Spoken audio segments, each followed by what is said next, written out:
I'm going to drive crazy here, but thank you for coming. Thank you for making it out today. As Sarah said, my name is Christopher Murphy. I'm an attorney that specializes in elder law. Our firm name is Breslin Murphy Roberts, previously with Padman Breslin for many, many years. And as of a few months ago, we just had a long planned changeover to just the new firm. So I'm one of the partners now with Christina Roberts, who is Bob and Dana Breslin's daughter. So I've been in the practice for since 2008. I've been practicing since 2000. So I've been an attorney for 21 years, but specifically practicing in this area since 2008. As Farah noted, we've been doing these presentations for a long time. Bob and Dana have done them for a long time, the Breslins, and I think I've probably been doing them since sometime around 08. I know I started going with them to presentations when I started with them, and then again, just have been with Farah doing these here, Springfield, or in Brookhaven, wherever we could find a location in community centers to outreach and provide this great service. So thank you to Farah as well. So today's topic is, we always talk about basic documents, and it's kind of, for us, there are things we do every day. They are documents we prepare every day. They're kind of a bread and butter part of our practice, which is preparing wills, trusts, powers of attorney, living wills, advance directive, which would be a healthcare power of attorney and living will. So they're essential documents. Some people have them, some people don't. Some people have some people have others. Some people have them and they update them frequently. Some don't update them for 20 or 30 years. So we thought today would be a good topic. And again, we have another talk in Brookhaven in a couple of weeks that gets more into some details about inheritance tax and how to title assets and things like that. But to start with your kind of basis of what are the documents you should have and why are they important. For me, it's become very relevant considering the pandemic of the last, in the last year and a half, even the first few months where we were all shut down and stuck home. And, from then forward, really, we have not been busier, mainly because I think it's, for a lot of people, it's put life in perspective and what do we need to get our affairs in order, certainly. So I was doing a lot of documents for neighbors, friends, and family members, and people I coach with, or people in our Cook Scout group, and things like that. So when I had, typically most of our client base might be 45, 50 years or older, I was doing documents for people in their 20s, 30s, 40s. So today is just to give you a broad overview of the main documents and what you should have and why you should have them. And I certainly, since we have, a decent sized group here, I'll save some time at the end to answer any questions from you all. And certainly if you have something you want to stop me in the middle, I have no problem answering a question either. So the first document I guess we could discuss would be the will. So you've heard of your last will and testament. So this is the document where you're setting forth how you want to distribute your estate. One of the first things you should understand when you're drafting your will is that you should have an understanding of how your assets are currently set up, which means, are they jointly held? Do they already have beneficiaries on them? Are they already set up to be payable on death or in trust for? Whether it's real estate, whether it's a bank account, a 401k, an IRA, a money market account, or an investment account with a broker. If you draft your will to say, I leave everything to my 3 kids, but you had drafted other documents via your assets, meaning beneficiary documents, if you put one child on an IRA and the other 2 kids not on, or or 2 kids on a life insurance but never put the third child on or something like that, those beneficiary designations are going to hold instead of what the will says. Okay, so what we try to explain to people, and we even have a letter that goes out when we do your documents, is that we're setting forth your estate plan, and we talked to you about this before we set it up, but remember that these assets you have, make sure they're in line with your estate plan, meaning if you're leaving everything to your 3 children, that your IRA should be left to your 3 children or something like that. It becomes important if, for instance, you have a portion of your estate in your will going into trust. Well, many times people set up their will to put something, say, for a child or a loved one into trust for reasons such as the child's disabled, or they're just bad with money, or they may have an addiction issue or something like that. Well, if you're doing that, that's great. It's called a testamentary trust you set up within your will. But if you already had that child listed as a beneficiary on one of your assets, then it's going to go to them individually and kind of fall outside of the will and the trust you set up for them. So those are the kind of things we look at and go over with our clients and encourage you to think about. If you don't have a will in Pennsylvania, it's called an intestate estate, meaning you die without a will. There's then a statutory guideline for how your estate would be distributed. If you are married and don't have a will, your estate would pass to your wife and your children. So it doesn't just automatically all go to your spouse. Under the laws in Pennsylvania, if you don't have a will and you pass, and let's say you're married, and let's say that you do have assets that are not jointly held with your spouse, then your spouse is entitled to the first 30,000 of your estate plus 1/2 of the remainder, meaning that children would get the other half of the remainder. So in many instances, when a spouse passes, there is no will that comes into play because most couples and spouses have had things already set up that they jointly hold their assets or they're each other's beneficiary. They're jointly held on the deed or right of survivorship on their deeds, so that if one passes, assets automatically pass to their spouse. But in the cases where you don't have a will, and if you did have a situation where you had, say, an account out there just in your name alone, and you didn't have your spouse on as a beneficiary or anyone else, that would then become part of what's called your probate estate. And with no will, the statute says that the first 30,000 goes to your spouse, and then 1/2 of the remainder, the other half of the remainder goes to the children, if any. And then there's different statutory guidelines for if you don't have a spouse or you don't have children or grandchildren. It kind of flows through your bloodline, so to speak, or family tree. What we talk about a lot with spouses, and I know everybody's different. Some people may be married, some people maybe not. So I'll kind of talk about both a little bit. What is important for spouses to consider, even if they have everything held together and everything is beneficiary designations for each other, you should still have a will, which likely would appoint each other as your executor or executrix. It may not come into play, but what's important with doing the wills is that second step, which is after we both have passed, then what happens? Does it go to our children equally? Do we want to give some to charity or a specific bequest to grandchildren or something like that?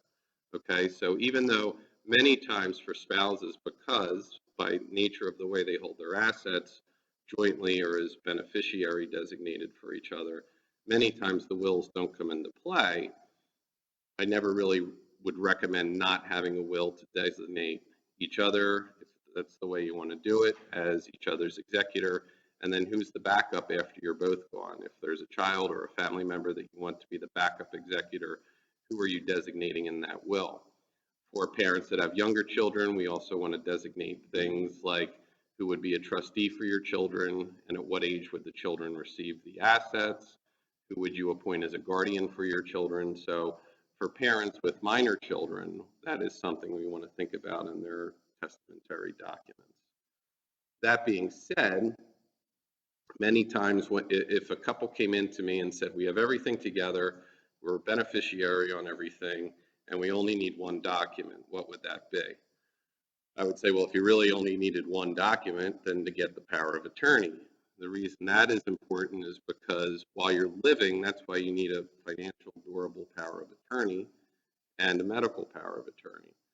The reason it's important, even if you're married and have a spouse, and you may say, well, my spouse is on my account, my spouse is on my deed, my spouse is my beneficiary on my 401ks or IRAs. If something happens to you and you become incapacitated or you can't act for yourself, then your spouse can't access your 401k, can't access your IRA, can't change the deed to the house or sell real estate that even though you may be a joint holder of that real estate, you can't sell it for your spouse or change the deed without a power of attorney if your spouse can't do it for themselves. So I've had the unfortunate task over the years to have to do a guardianship, which is a court mandated and court petition where you petition for a guardianship for someone of their person and estate. They have to be incapacitated or have limited capacity to become a guardian for someone. However, I've had to do it many times over the years for spouses who, when they got older, they didn't have powers of attorney, and one of the spouses became incapacitated, and then the other spouse was having trouble doing things like accessing those retirement assets like a 401k or IRA that's in their incapacitated spouse's name alone, and then they're forced to go to court and get a guardianship just so they can access things, use that money for their care, or apply for Medicaid benefits or other benefits. So, the power of attorney is one of the other documents that is a very, very important document in addition to the wills. And I don't want to forget about, talking about wills with respect to people that aren't married or their spouse is deceased.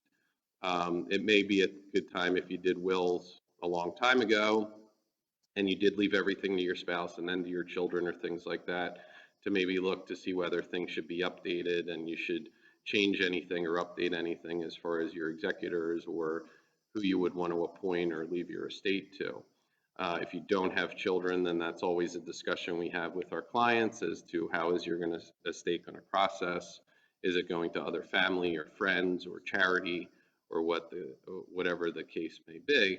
But it's something we want to think about. We want to discuss with our clients. We want to know what their assets are and how they're held before we start drafting a document for whether you're a single person or a married person, to understand what your thinking is and what your estate plan is. And again, to make sure that whatever assets you have held, if they do have beneficiaries or joint account holders, that does or does not, if you may want it to conflict with your will, you may want to leave your child one specific account as opposed to other children, or leave your sibling this account and another sibling this account. So we would work through with you, that process and how you should draft your will in accordance with how your assets are held.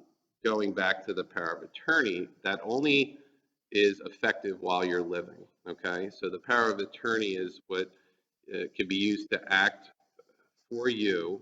You appoint an agent to act for you while you're living, meaning they can act for you whether you have capacity or whether you don't have capacity. So durable means the power of attorney survives incapacity, meaning if it's effective when you sign it and the person can act for you right away, but if you become incapacitated, it still is in effect and they can still act for you.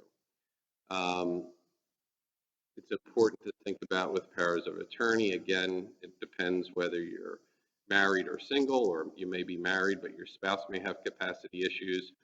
Who do you appoint as your agent under your power of attorney? That's an important thing to think about as far as who your agent is and who you want to appoint, because they can have access to your assets. They can pay your bills. They can sell your house or your car or change investment accounts if they want to, things like that. Now, designating a power of attorney doesn't mean the person just takes it and now all of a sudden they do everything for you. Most of the time you're doing the power of attorney in case you need it, right? So there is the ability to draft a power of attorney that's called a springing power of attorney that only becomes effective if you're incapacitated. If you do a springing power of attorney and say this person, my agent, only can act for me if I become incapacitated, part of the actual document includes affidavits for two doctors to sign off on that say this person's incapacitated, and then it gives the agent the right to act on that person's behalf.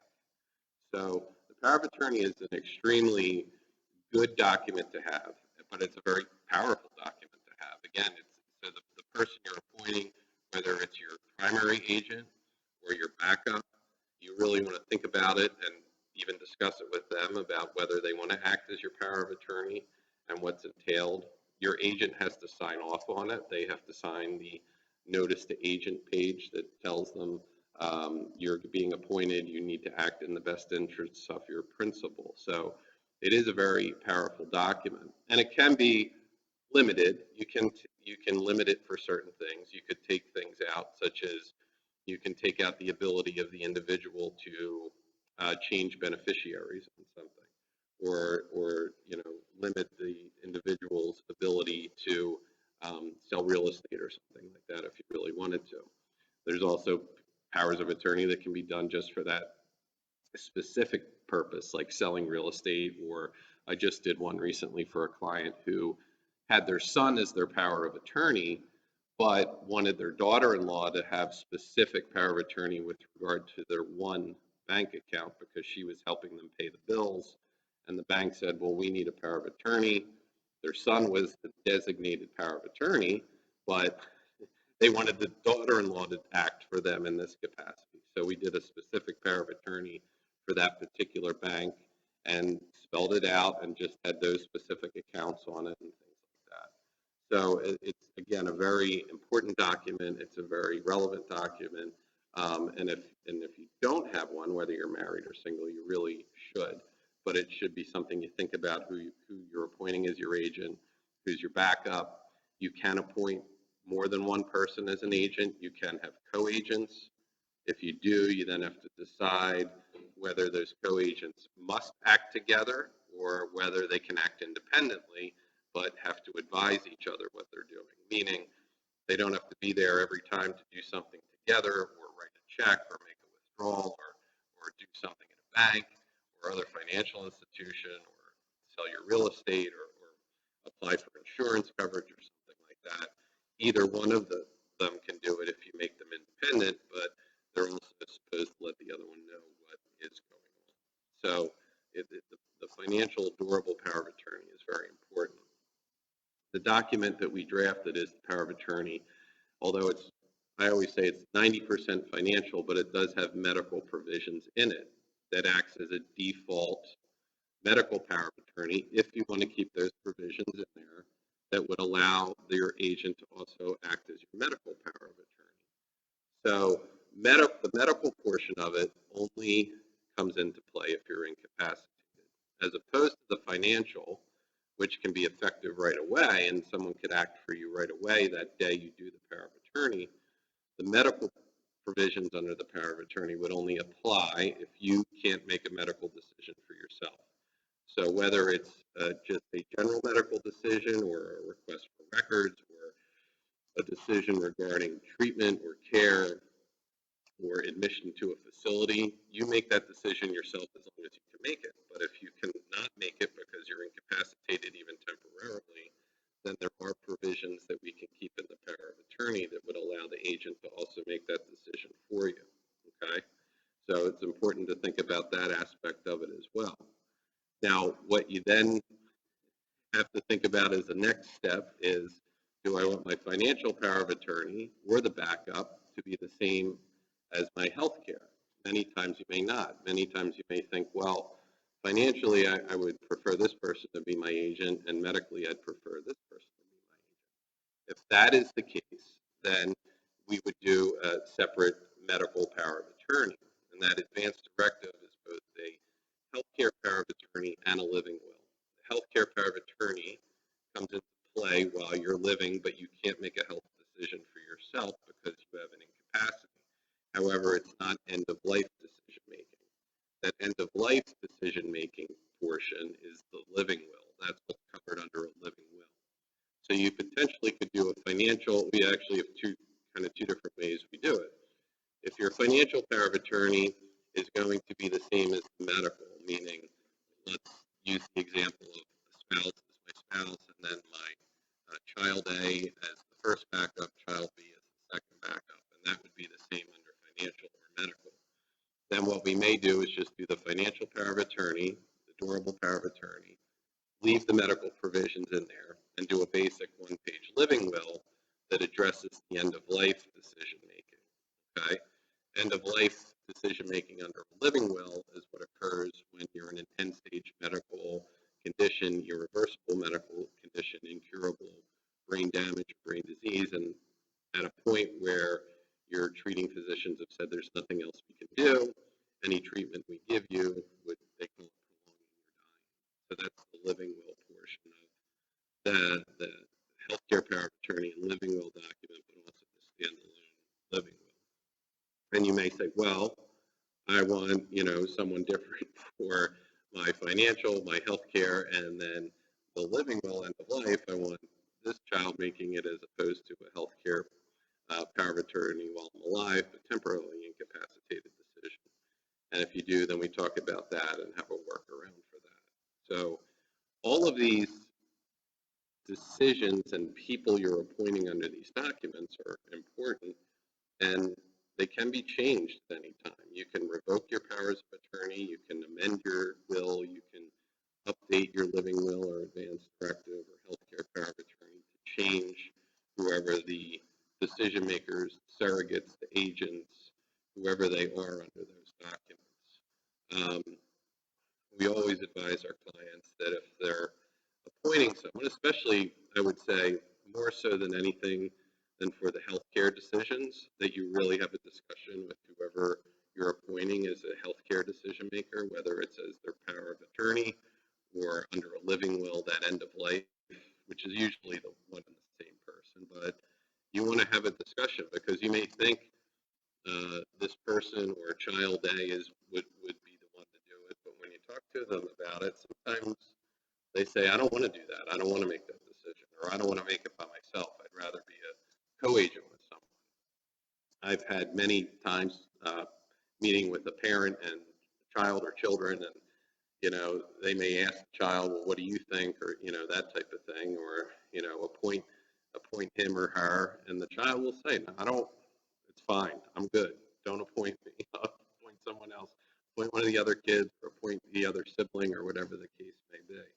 So that's good that it's come out at that point, because many times a client will come in and have never really discussed it, and they think this is what they want. And one of the things I always make sure of is if they're whoever they're appointing, I want to make sure that at least I've advised them they should talk about it with whoever they're appointing, so that they know what they're doing, what they're getting appointed on, and that they do have a duty to act for this person if they need to.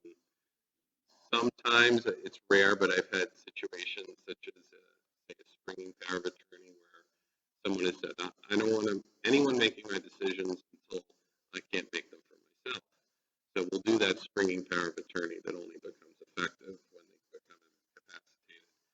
In some occasions, a few occasions over the years, instead of doing that, we've actually held the power of attorney for the client like we would if a client asked us to hold their original will.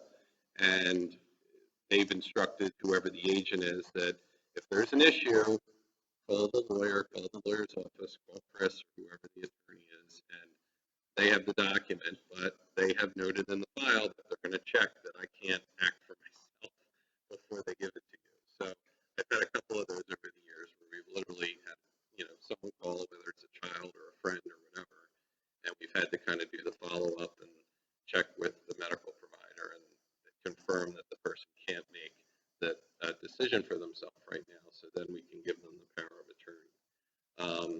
So those are all things that kind of play into any discussion we would have or consultation we would have with the client on these documents. The original documents, we would give you originals of everything that you would take with you, and copies. We keep a copy of everything in the file, a hard copy file, and now we're scanning them in to have a digital version too. But many times a client will call us or a family member that they can't find it. They know they did it, but they can't find it. So what we will typically do is just confirm who they are, make sure they come in, get a copy of their ID if they're the agent, and give them a copy if they really can't find it. And most of the time, there's at least we've been lucky in that we can confirm who the person is and why they're asking for it and things like that without worrying about that there's, some collusion or scam or something like that going on. It would be important for you to let who your agents are or your surrogates under your medical powers of attorney and living will know where your documents are if you're not giving them a copy, particularly the will. The will is important to keep the original in a safe place because if a will does need to be probated in the county in which you pass, the county in which you're a resident of when you pass, they want the original will. There's a way to probate a copy, but it requires a petition and the people to sign off on it who are the natural heirs. So you could see an issue there where, someone is left things. I've had a couple situations over the years where, the original will disappeared and, that will happen to leave things to say 3 children instead of 4. And now the 4th child by law is an heir if you can't find that original will. Because the law in Pennsylvania is that if you can't find the original will when someone passes and you need to probate and use that original will, the law presumes that that will is destroyed if you can't find the original.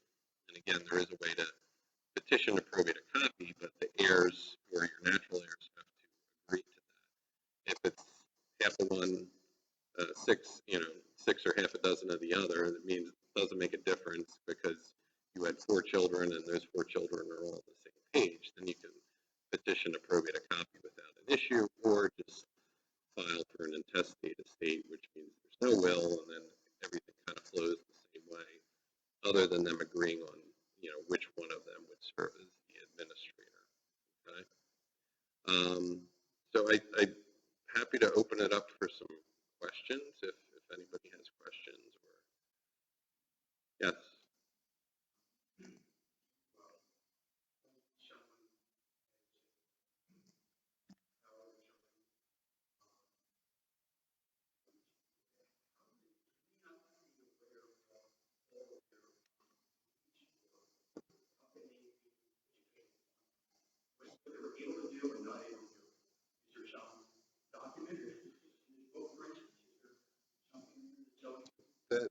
The elder law handbook gives you a brief overview of everything, including the documents I just talked about. But if you're appointing someone, what I do is whoever's being appointed, what I do and what happens is, let's say it's a whoever it is, child, a friend, a family member, a sibling, we would discuss whether or not you talk to that person about appointing them as the agent. Yes, they're on the same page. They actually have to sign the document, not when you sign it, but they do have to sign it. It's not effective until they sign it. So they have to accept the agency under that power of attorney. So there's a couple ways of doing that. We will have the client come in with the person when they sign, and would go through the document with both of them at the same time and show them what the provisions are. Other times, if they're there to sign their agent sheet at that point, then we would go over it with them if they have any questions. If it's, I just had a client where her brother was in Syracuse, New York or something, and he wasn't going to come down to sign it. We were going to send him the agent sheet.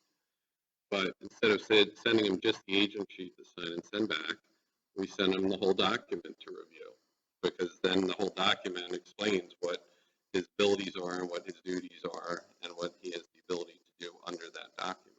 So if that agent had questions, then they could ask me or call me or talk to their person, in this case their sister, about it and say, you really want to appoint me, or do you want me to do this or that or the other thing? So yeah, no, it's a good question, because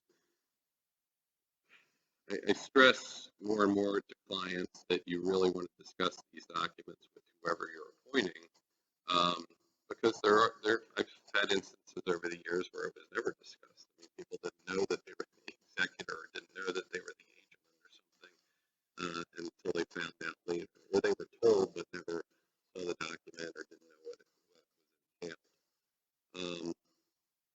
up another point of many times we'll have clients that want to put numerous people on as an agent or an executor or something. I always try to advise against that. I typically don't like to put more than two people on as an agent or a surrogate or an executor or executrix, because it's hard enough to get two people to agree on something, let alone three or four. We'll have parents that just feel bad leaving, putting one kid ahead of another, and they want to put everybody on, all 5 or 6 kids or something. And I refuse to do it because I know it's just going to be a problem down the road. And they usually, it's not uncommon. No. I mean, it's less common. It's more common to have one person and then someone as a backup, whether it's a power of attorney or a will or an advance directive. I would say if out of all the documents, there's more common dual agency or dual surrogacy, meaning there's 2 people as co-agents. It's probably under the living will, because people, think or feel that, they don't want to leave that to one person to make an end of life decision. They'd rather 2 people make it, but and usually it's children or something like that. But I also want to advise and caution that, okay, but, are they going to do they get along? Can they get on the same page? Are they, typically like can work together and things like that. I've had clients put 2 people on, 2 children, and they tell me, no, they don't get along, but that'll make sure they keep an eye on each other. And I just know it's going to be a disaster later, because they're going to be, and they make it so they have to act together, right? So, well, you can put that in, but if one says something and one says another, then they're just at a deadlock and there's nothing you can do. So there's that kind of warning or caveat to appointing more than one person. But you certainly can. I really have a difficult time appointing more than 2 people for clients. Okay. Anybody else? Yes?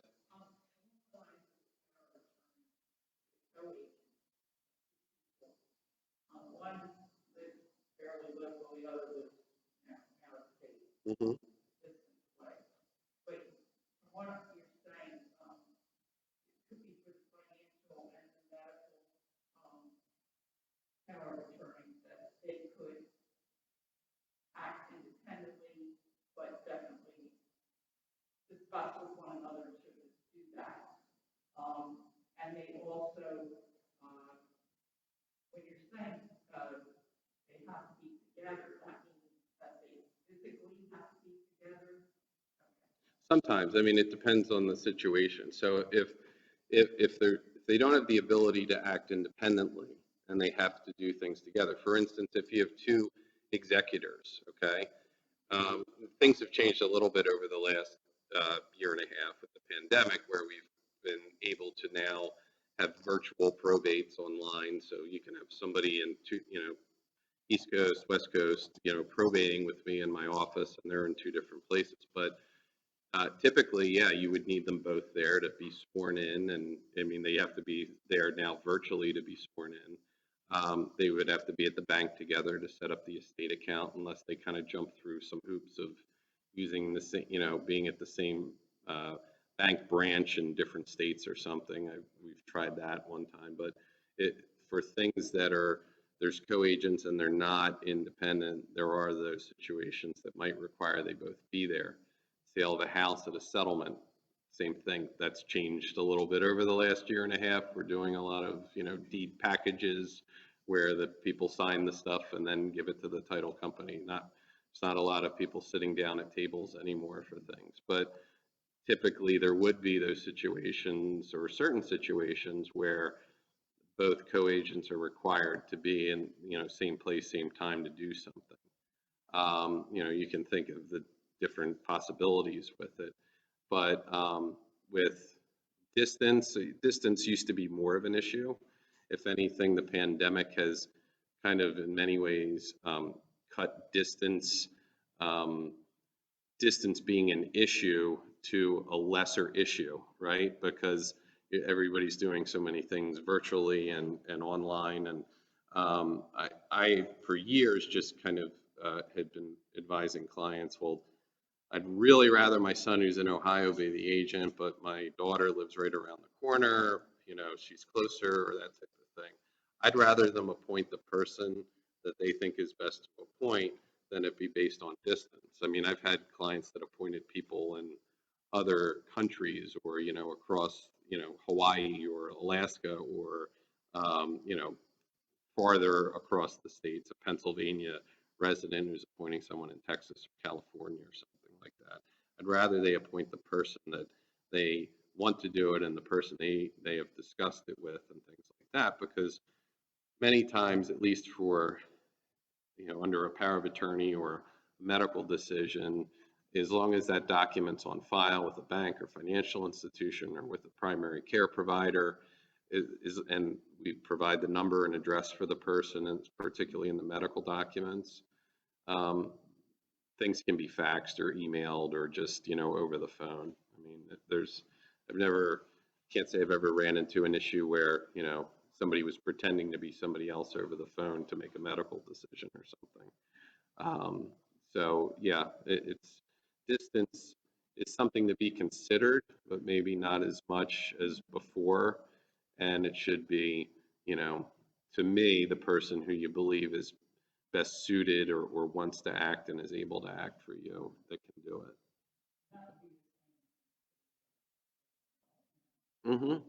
Yeah, any of the documents really. And even executors, like I said, I mean, it used to be you had to be sworn in. For instance, if you were a resident of Delaware County and you passed away, your estate would be in Delaware County. You'd go to the courthouse, the Register of Wills office, be sworn in as the executor or executrix, which is executor is male, executrix is female. That's what he uses words, the old Latin stuff. But not so much anymore with the virtual probate. And one person can renounce if under a will. For instance, if you name two people, one can say, I don't want to do it, and the other one can serve if they're renouncing to that person. So distance really doesn't make that much of a difference, even for executors of an estate. I have several estates right now where the clients are, California, Michigan, upstate New York, Florida, all different places where they might come in initially to kind of handle things with regard to the real estate or clean out of the house or get sworn in or meet with me, whatever it may be. But then I never see them again. I mean, everything can really be done, email, mail, phone calls, things like that. Okay. You had a question before? I'm sorry. If everything you own, whether it's cars, house, checking, savings accounts, two names, husband and wife, and one dies, the living person still has access to everything? If they're jointly held assets, yeah. So there's like sometimes that's not the case, right? So you could be a husband and wife and be on the same deed together, but if the deed's not written in the right way, it won't automatically pass to the surviving spouse. Okay. Most people that are married, their deed says Chris Murphy and his wife. Okay, so her name and his wife, or his name and her husband, something like that. Okay, so that means it's right of survivorship, meaning if one passes, the other one inherits.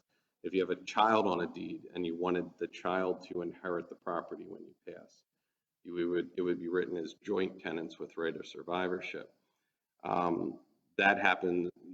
I've had clients over the years that, both parents were on the deed, but one passed and they didn't realize the deed wasn't really written the right way and it wasn't right of survivorship because they didn't have the key language in there. But for the most part with joint accounts, like a bank account, yeah, the other person is the owner.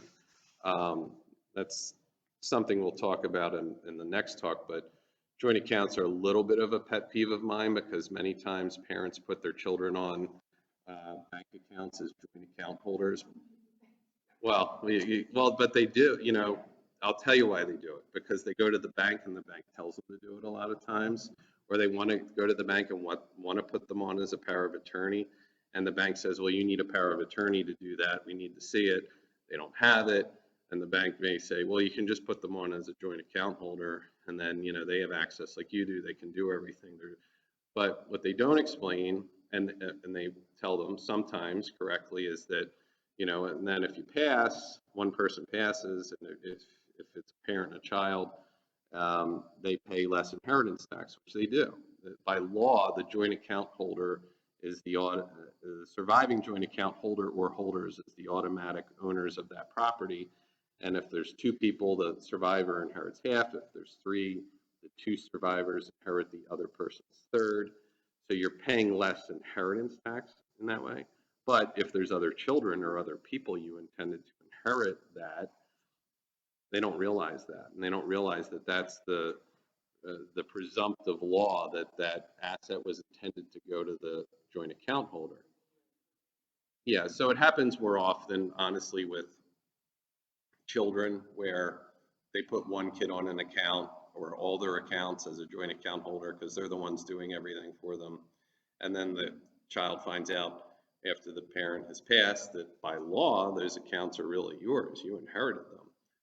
Some people do the right thing and say, no, that's not what mom wanted or dad, and they give it, essentially they got the tax break on it, but they split it up the way it should have been under the will.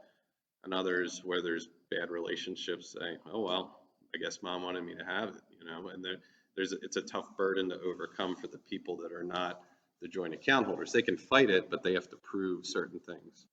And in some states, there's actually a requirement for if you're adding someone as a joint account holder on, for instance, a bank account, that you have to sign a form saying you do or do not intend them to inherit this account if you pass. Pennsylvania doesn't have that law. I wish they did because it would solve a lot of problems. You also have to think about if it's less of an issue again for spouses being joint account holders on everything or beneficiaries on each other's assets. But if you're thinking of putting children on a real estate or an account as a joint account holder, you have to realize that in the rare instance, or God forbid, that child predeceases you, you're paying inheritance tax on your own assets because that you're now inheriting that half of the account back, even though it was really yours. The state doesn't care. They just see it as a joint account holder, and you end up paying inheritance tax on your own assets. I had a client years ago who was her husband had passed. She put her brother on everything as a joint account holder, and she came in and she was local little lady on Garnet Mine Road and had a lot of stuff, had stuff at 20 different banks, and her brother was on everything. And the first thing I said was, if he predeceases you, you're going to pay inheritance tax on your own money. So she started, I was really honored to get to the banks and change it, put him on as a beneficiary. And that's what she said. She said, well, he won't pay as much tax. He'll pay half. I said, yeah, but if he predeceases you, you're going to pay that. And that's what happened. He predeceased her. She got most of it out of his name, but still had some things she had to pay tax on that was her own money. And there wasn't really much she could do about it. There is a provision you can put in your wills that's an equalization clause that says even if there's assets, if it's kind of a coverall where if you forgot to make everything as equal outside the will as you did inside the will, it says that, for instance, if you left to two children and one child inherited something outside the will, then if you have that equalization clause in there, it basically says then that child, whatever that child got outside the will or that person got, should be credited against what they got under the will to make everything equal or even. But it's good to have in there. It's kind of a safety, but at the same time, if there's a lot more outside of the estate than goes through the will, and then there's not enough in there to make it equal anyway, that could happen. So, yeah. But for the most part, for joint accounts, you're mainly talking about things like bank accounts, real estate. Some stock is something you should look at because most of the times stock, you can't put a beneficiary on it, but you can put a joint tenant on it, they call it. So it's a joint tenant with right of survivorship. So many times we see spouses that had everything held together, but they had stock for, they worked for Boeing or Scott Paper or something years ago, but still the stock was still in the deceased spouse name alone, and there was no beneficiary designation on it or joint tenancy. So we had to open an estate just to process the stock if it had enough value that made sense to do it anyway. So it's really, I mean, with the estate plan and your will, it's really important. You may have in your mind that, well, here's what we want to do, here's how we want to distribute things, but you have to know what your assets are and how they're held, and have you updated beneficiaries over the years, or if your spouse is on as a beneficiary, do you have contingent beneficiaries, meaning are the kids, if your spouse predeceases you and then they're no longer the beneficiary if they predecease you. So do you have contingent beneficiaries on things like an IRA or a 401k or a life insurance policy, where if the first beneficiary is not there, then it falls to the next level, which may be the children. Okay. Yes? So the financial power of attorney and the power of attorney for your medical directives, should they have those copies themselves? Yeah, I mean, it's really up to you. I mean, I prefer they have a copy of it if you trust the person to have it. If it's a springing power of attorney or there's a trust issue or something, we can talk about why they shouldn't have a copy, but then maybe you shouldn't be appointing that person, right? And I mean, it happens. I mean, I have clients that will ask whether I can serve or somebody or who can I have serve for this, because they may not have someone, or the person they have, they may not want to do it or something. So, we try to work through situations like that. But the short answer is yes, they can have it, but it's totally up to you. They're your documents. I get that question a lot with wills. Should I give a copy to who? And I say it's up to you, but you also have children that say, I want a copy of it, and I won't give it to them unless the parent says they want them to see it. There's no reason they should see that, in my opinion. Concerning financial power of attorney, I did it, and I don't know if it's right. And my financial power of attorney and I both went to the bank. I gave the bank a copy of it, or they made copies of it. But she was there to be able to sign everything, so in case of anything, it would flow evenly. So she don't have to have that trouble. She signed off. She signed off the bank on as the power of attorney. Yeah, no, that's okay. As long as you wanted her to do that, wanted her to be the power of attorney on your account. Yeah, I mean, that's what most of the scenario I discussed before, where why do people end up as joint account holders? Like, why would you do that? Why would you put the person on? Because many times that's what happens. They go to the bank, they want the person on as a power of attorney, which means they have the ability to pay the bills or access that account or make deposits on that particular account. But at the time they go, they didn't have what you had. They didn't have the power of attorney to give the bank the copy and then put the person on. That's what they usually want, or the bank, I haven't seen too many of them do it anymore, but they used to say, if you don't have one, you can pay to have our legal department do a power of attorney for you. Some of them, I think, still will add someone as a power of attorney, maybe even without a power of attorney, but it's rare anymore. But in your situation, you had the document, they saw it, they saw who it was, and the person was there. So the added benefit was they could have them sign the signature card while they were there. Yeah. And sometimes it's usually after that, they might have to change your checks if it was a checking account to note that the person's a POA for you on that account. Yeah. Yep.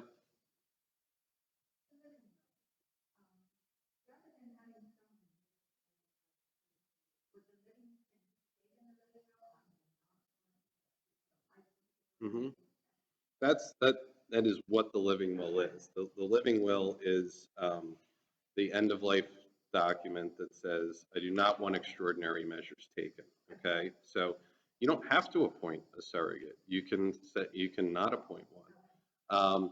But the whole purpose of it is, and that's why you're asked for it when you or ever have a procedure at a hospital or checked in somewhere. Do you have a living will? They usually ask, just say yes, and then they'll check it off and leave you alone. Sometimes if there's more stuff going on, you don't have it and you can't get it to them. They want you to fill one out. But yeah, that's the reason they want you. It's your stating in your own words that if you're in that end stage, end of life, that you want to be made comfortable and extraordinary measures not taken. Now, the basic one-page living will is that. That's it.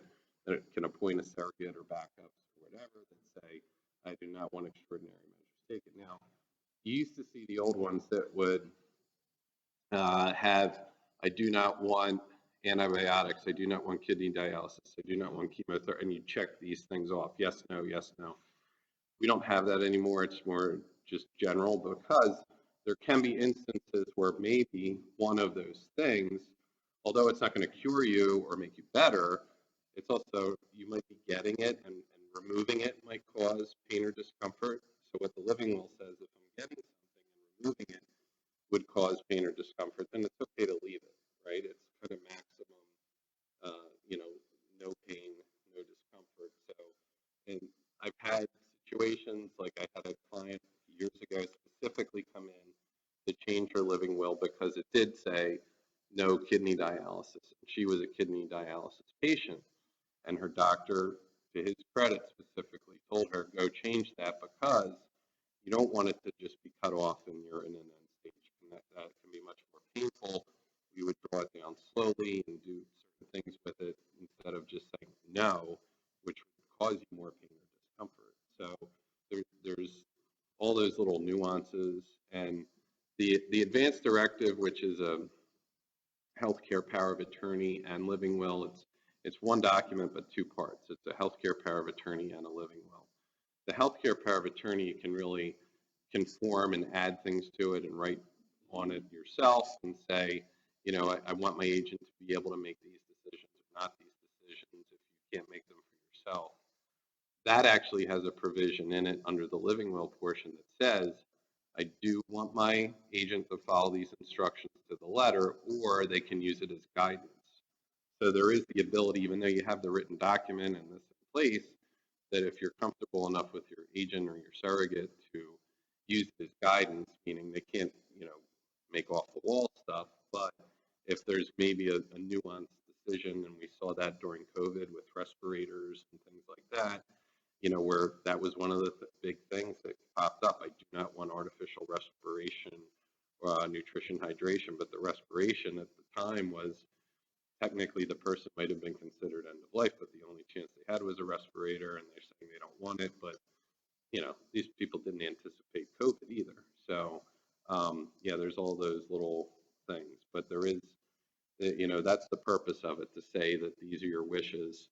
And under the one document, again, you can initial that you either follow it to the letter or you can use it as guidance, which is great because it gives you that ability to choose it for yourself, but also gives the person who's the decision maker some leeway if you want to give it to them. Okay. One more.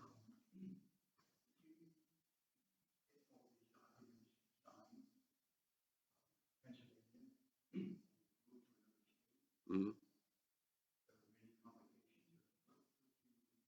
It's a it's a good question. So we do a lot of documents for clients that may come into.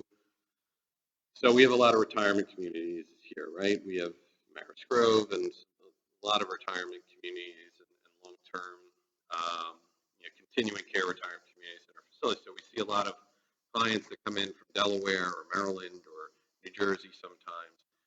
They have completely different documents than Pennsylvania does, right? Not the wills, particularly in some states, you might, like Delaware, you almost every resident, if they've done the state plan there, has a revocable living trust.